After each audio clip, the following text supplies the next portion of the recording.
신약 성경에는 4개의 복음서가 있습니다. 마태, 마가, 누가, 요한의 복음서가 있는데 이 요한복음은 예수님의 12제자 중에 하나였던 요한에 의해서 기록된 책입니다. 복음은 말 그대로 복된 소식입니다. 그리고 복음이란 기독교에서는 예수를 가리킵니다. 설명이 필요 없이 한 인격, 한 존재의 복음이라는 말을 붙여서 내용과 의미와 가치와 운명 모두가 그분께 담겨 있다고 얘기합니다. 이 요한복음은 1장에서 21장까지 있는데 그 기록하는 것이 이제 예수님께서 공생애를 시작해서부터 시작을 하고 있습니다. 다른 세 복음서는 연대기적으로, 그러니까 출생부터 시작해서 부활까지 다루는데 반해서 요한복음은 좀 더 독특한 중요한 내용들을 확인시킵니다. 그래서 등장하는 것이 태초, 말씀, 하나님, 창조, 생명, 빛, 성육신, 믿음, 그리고 영광, 은혜와 진리, 이런 굉장한 단어들로 시작을 하는데 믿는 우리들은 말이 맞든 안 맞든 상관이 없이 다 은혜가 되지만 제정신을 갖고 예수 안 믿고 보면 말이 안 되는 단어들이 나열되어 있는 것 같습니다. 마치 보물 창고를 연 것 같았겠죠. 그러나 보물인 줄 알아볼 재간은 없습니다. 이런 기록은 같은 요한복음의 결론부를 보시면 20장을 찾아주십시오. 요한복음 20장을 찾으시면 사도 요한이 이 복음서를 어떤 목적을 가지고 쓰게 됐는가, 또 어떻게 우리에게 내용을 전달하고 싶었는가가 20장 30절, 예수께서 제자들 앞에서 이 책에 기록되지 아니한 다른 표적도 많이 행하셨으나 오직 이것을 기록함은 너희로 예수께서 하나님의 아들 그리스도이심을 믿게 하려 하며 또 너희로 믿고 그 이름을 힘입어 생명을 얻게 하려 함이니라 라고 믿는 사람들에게는 너무나 당연한 말씀을 하고 있습니다.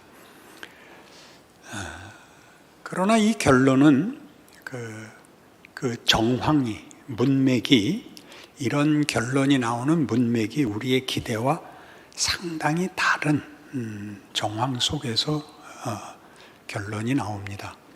바로 위에 있는 앞에 절들은 도마의 예수의 부활을 확인하는 장면입니다. 도마는 12제자 중에 하나였고 예수님의 부활을 다른 제자들이 모여서 직접 예수를 만났고 도마에게 얘기하자 도마는 말하기를 나는 내 손으로 못자국을 만져보고 옆구리에 손을 넣어보기 전에는 믿을 수 없다.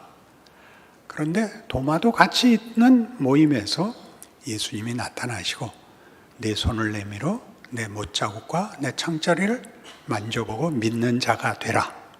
이런 얘기 끝에 그 도마의 고백, 나의 주, 나의 하나님이십니다 라는 고백 뒤에 이 책의 목적이 이렇게 예수가 구원자이며 우리를 구원하시는 하나님이며 그를 믿어 영생을 얻도록 내가 이 책을 쓴다, 이렇게 된 것입니다. 그러니까 도마가 만져봐야 나는 믿겠다라고 얘기한 것은 그전엔 안 믿었었던 것이고, 그것은 도마만의 문제가 아니라 모든 제자들에게 일어났던 일입니다. 가롯 유다는 예수를 팔고 베드로는 쫓아갔다가 3번 부인하고 엠마오로 가던 두 제자는 길에서 예수를 만나죠. 부활한 예수가 이제 두 제자가 얘기를 나누면서 가는데 누가복음 24장에 기록되어 있습니다. 끼어들지요. 무슨 말들을 그렇게 주고받으면서 가는가? 당신은 예루살렘에 살면서 근자에 일어난 일을 모른단 말이요? 무슨 소리냐? 예수라는 분이 있었는데 우리는 그가 구세주인 줄로 알고 하나님이신 줄로 알았는데 그만 십자가에 죽었습니다. 그러자 예수님이 꾸짖으시죠. 이 미련하고 믿음 없는 것들아. 예수가 고난을 통하여 그 영광에 들어간다고 하지 않았느냐. 이렇게 꾸짖습니다. 그리고 눈이 밝아져 예수를 알아보고 예루살렘으로 돌아와 제자들을 만나자 다 예수를 만났다는 얘기를 하는 것으로 누가복음은 이제 끝이 납니다. 그러니까 저들이 예수의 부활을 보기 전에는 저들은 예수를 따를 때 부활을 기대하지 않았던 거죠. 기대했던 건 죽음 자체를 생각하지 않았죠. 살아서 그들이 기대하는 이스라엘 민족이 그들의 역사 내내 기대했던 하나님의 구원, 적들을 물리치고 정치적, 사회적 그 승리와 복을 허락하는 것을 기대했었기 때문에 예수님의 제자가 되어서 예수님이 많은 기적을 행했어도 그것이 부활로 연결되는 표적이라고는 전혀 생각지 않았습니다. 그래서 마가복음 10장에 가면 따라오셔야 됩니다. 마가복음 10장 35절 세베대의 아들 야고보와 요한이 주께 나와 여짜오되 선생님이여 무엇이든지 우리가 구하는 바를 우리에게 하여 주시기를 원하옵나이다. 이르시되 너희에게 무엇을 하여 주기를 원하느냐. 여짜오되 주의 영광 중에서 우리를 하나는 주의 우편에 하나는 좌편에 앉게 하여 주옵소서. 예수께서 이르시되 너희는 너희가 구하는 것을 알지 못하는도다. 내가 마시는 잔을 너희가 마실 수 있으며 내가 받는 세례를 너희가 받을 수 있느냐. 그들이 말하되 할 수 있나이다. 예수께서 이르시되 너희는 내가 마시는 잔을 마시며 내가 받는 세례를 받으려니와 내 좌우편에 앉는 것은 내가 줄 것이 아니라 누구를 위하여 준비되었든지 그들이 얻을 것이니라. 열 제자가 듣고 야고보와 요한에 대하여 화를 내거늘 예수께서 불러다가 이르시되 이방인의 집권자들이 그들을 임의로 주관하고 그 고관들이 그들에게 권세를 부리는 줄을 너희가 알거니와 너희 중에는 그렇지 않을지니 너희 중에 누구든지 크고자 하는 자는 너희를 섬기는 자가 되고 너희 중에 누구든지 으뜸이 되고자 하는 자는 모든 사람의 종이 되어야 하리라. 이렇게 됩니다. 야고보와 요한이 뭘 구했다고요? 주의 영광 중에 우리가 좌우에 앉게 해주십시오. 혁명이 성공되고 새로운 나라를 세울 때 하나는 우의정, 하나는 좌의정의 자리에 앉혀주십시오. 나머지 제자들이 다 화를 냈죠. 그러자 예수님께서 내가 마시는 잔, 내가 받는 세례를 네가 받을 수 있냐? 받을 수 있습니다. 좋다. 그러나 그 좌우에 누가 앉는지는 그건 아버지께서 정할 일이다. 그리고 나는 섬기러 왔지 섬김을 받으러 온 것이 아니다. 나는 많은 사람을 구하러 왔다. 그럽니다. 이 일이 우리가 지금 보고 있는 결론 부분에서 사도 요한이 결론을 보고 도마의 고백, 자신의 사도 요한마저도 죽음이 끝인 줄 알았다가 부활하신 예수를 만나고 이제 돌이켜 예수의 생애를 처음부터 다시 쓰는 다시 쓰는 마음이 누가복음 23장 여기에 나옵니다. 누가복음 23장 이것도 찾으셔야 됩니다. 누가복음 23장 39절 달린 행악자 중 하나는 비방하여 이르되 네가 그리스도가 아니냐 너와 우리를 구원하라 하되 하나는 그 사람을 꾸짖어 이르되 네가 동일한 정죄를 받고서도 하나님을 두려워하지 아니하느냐 우리는 우리가 행한 일에 상당한 보응을 받는 것이니 이에 당연하거니와 이 사람이 행한 것은 옳지 않은 것이 없느니라 하고 이르되 예수여 당신의 나라에 임하실 때 나를 기억하소서 하니 예수께서 이르시되 내가 진실로 네게 이르노니 오늘 네가 나와 함께 낙원에 있으리라 하시니라. 이게 무슨 말일까요? 회개한 강도와 죽을 때도 지랄돈 강도로 대조되어 있지. 이 둘이 예수님이 야고보와 요한에게 한 대답. 내 좌우에 앉는 것은 하나님이 정한다의 좌우입니다. 너무 많이 건너뛰어서 정신이 하나도 없죠.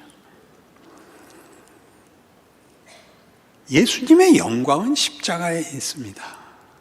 십자가는 처형을 받은 것이 아니라 구원을 완성하는 자리입니다. 그렇죠?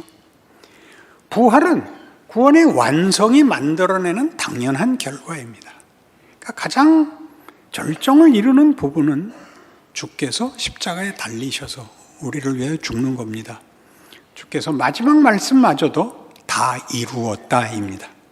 그렇지 않습니까?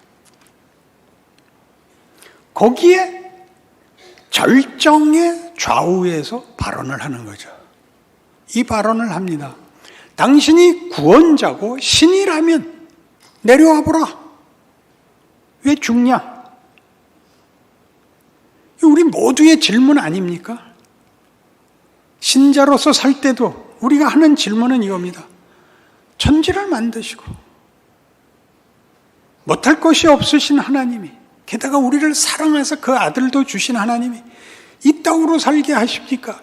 여태껏 있는 질문 아니에요. 이거는 끝난 질문이 아니고 신자의 인생 내내 쫓아다니는 질문입니다.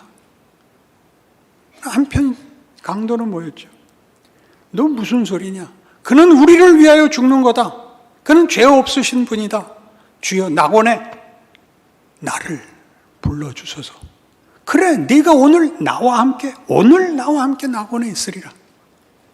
그 답을 하시죠. 이게 또 무슨 소리예요? 그럴 수 있는 분이 왜 십자가에 달려요?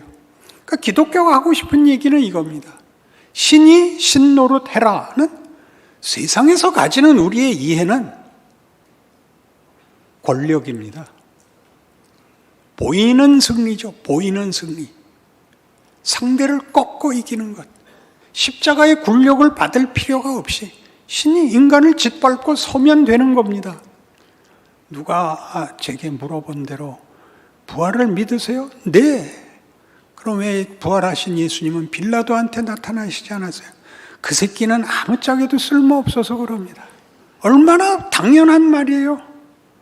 빌라도 만나도 그렇게 말할 수 있습니까? 그걸 왜 하겠어요? 예의범절이 있지.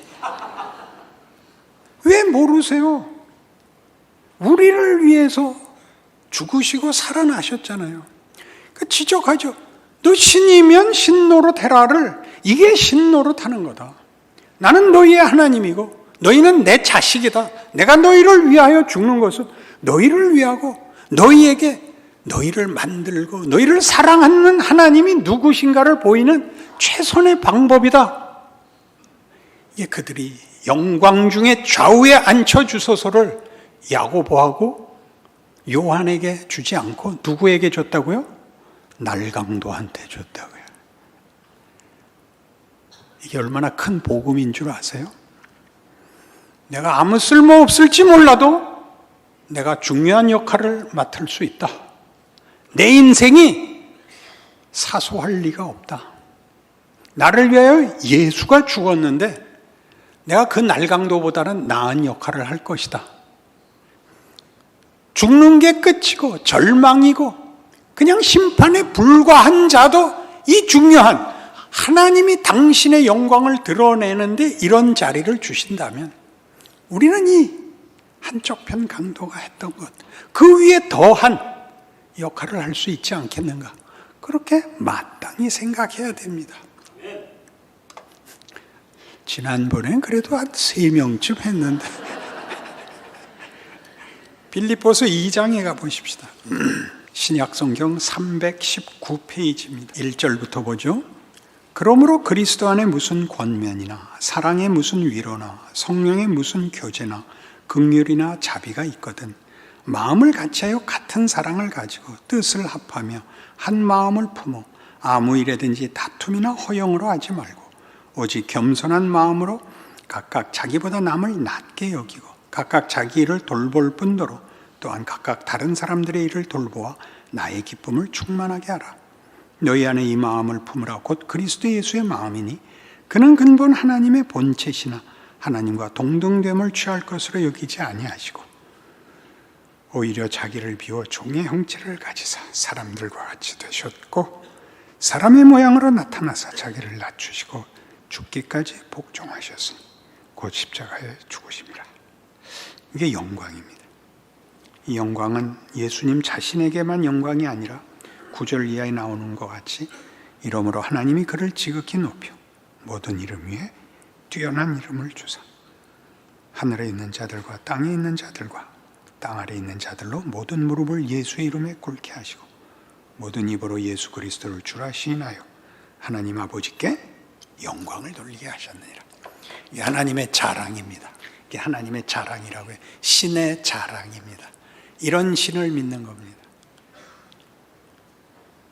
그래서 예수께서 가장 우리가 생각할 때 가장 처참하고 가장 비극적인 자리까지 내려가는 것이 그것이 무엇을 담아내는 누구를 살려내는 이런 하나님의 영광과 속성에 속하는 것이고 세상은 끊임없이 죽이라 그러는 거죠. 짓밟아라, 죽여라, 양보하지 마라.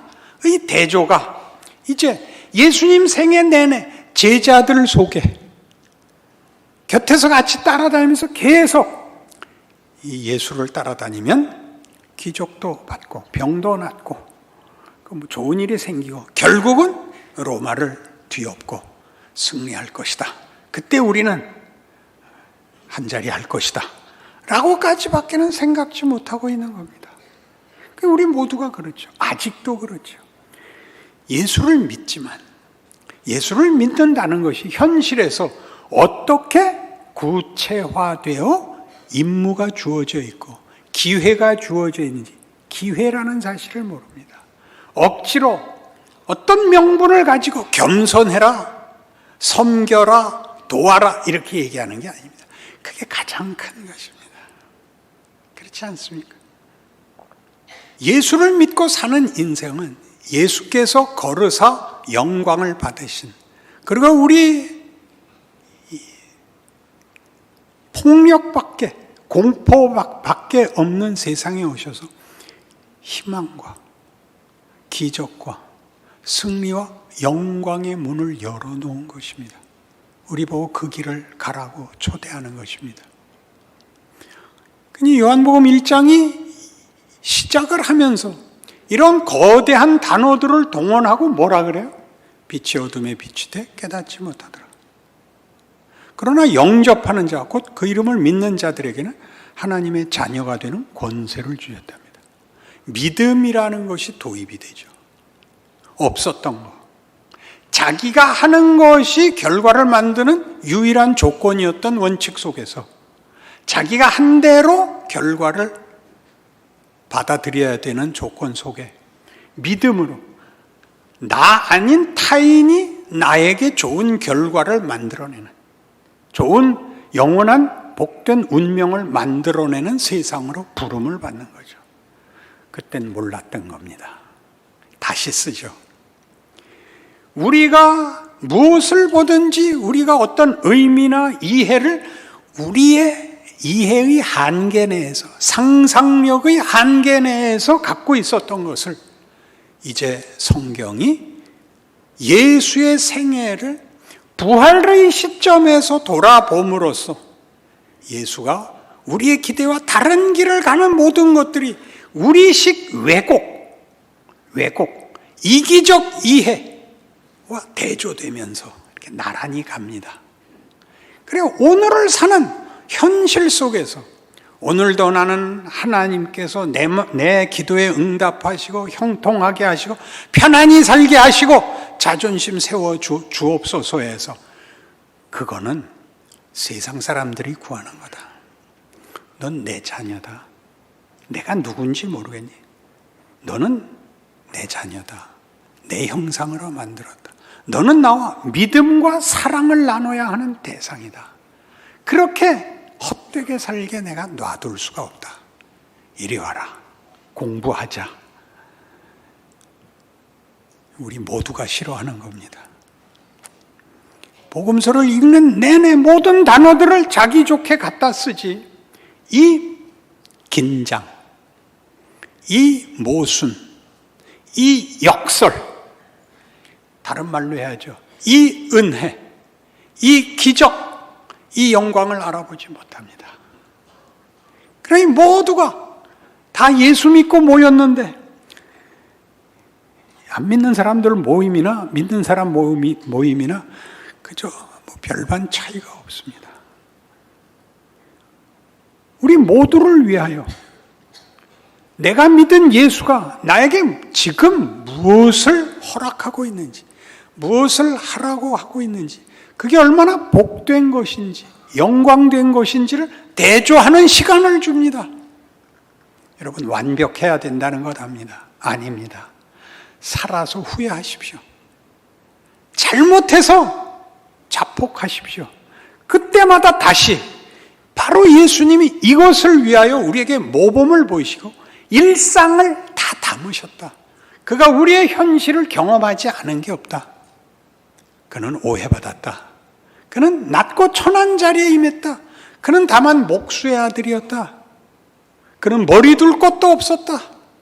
그리고 그는 늘 시달렸다. 사람들은 이 위대한 결론, 이 복된 기회에 대해서는 관심이 없고 그저 병 고쳐주세요. 배가 고픕니다. 이 얘기 외에는 주께 요구한 것이 없었다. 그러나 주님은 하실 수 있는 것 다 해주시고 묵묵히 더 큰 일을 향해 갔다. 너희가 다 나를 버릴 것이다. 알고 있었다.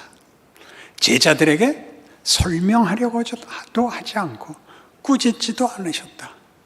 결과가 나오고 새로운 문이 열리고 예수와 함께 살아낸 모든 인간이 겪는 경우들의 경험, 돌아섬으로 인해서 12제자는 다 순교해서 죽습니다. 놀랍지요? 지극하게 살았다는 뜻이 아닙니다. 세상은 그들에게 죽음밖엔 줄 것이 없고 그들은 죽음을 극복한 영생과 영광이 예수 안에 있어 우리를 그리로 인도하고 우리를 그리로 부르는 것이 예수와 복음의 핵심이라고 증언하고 있는 것입니다. 그러니 우리가 사실은 이해하고 믿은 것이 아니라 이 문제에 대한 가장 놀라운 것이 빛이 세상에 왔으나 세상은 그를 알지 못합니다. 받아들이지 않습니다. 이 문제에 대한 성경에 아주 좋은 이해 내용이 있습니다. 마태복음 13장, 씨 뿌리는 비유입니다. 그리고 10절, 제자들이 예수께 나와 이르되 어찌하여 그들에게 비유로 말씀하시나이까? 대답하여 이르시되 천국의 비밀을 아는 것이 너희에게는 허락되었으나 그들에게는 아니 되었나니 무릇 있는 자는 받아 넉넉하게 되되 없는 자는 그 있는 것도 빼앗기리라. 그러므로 내가 그들에게 비유로 말하는 것은 그들이 보아도 보지 못하며 들어도 듣지 못하며 깨닫지 못함이니라. 이사야의 예언이 그들에게 이루어졌으니 일렀으되 너희가 듣기는 들어도 깨닫지 못할 것이요 보기는 보아도 알지 못하리라. 이 백성들의 마음이 완악하여져서 그 귀는 듣기에 둔하고 눈은 감았으니 이는 눈으로 보고 귀로 듣고 마음으로 깨달아 돌이켜 내게 고침을 받을까 두려워함이라 하였느니라.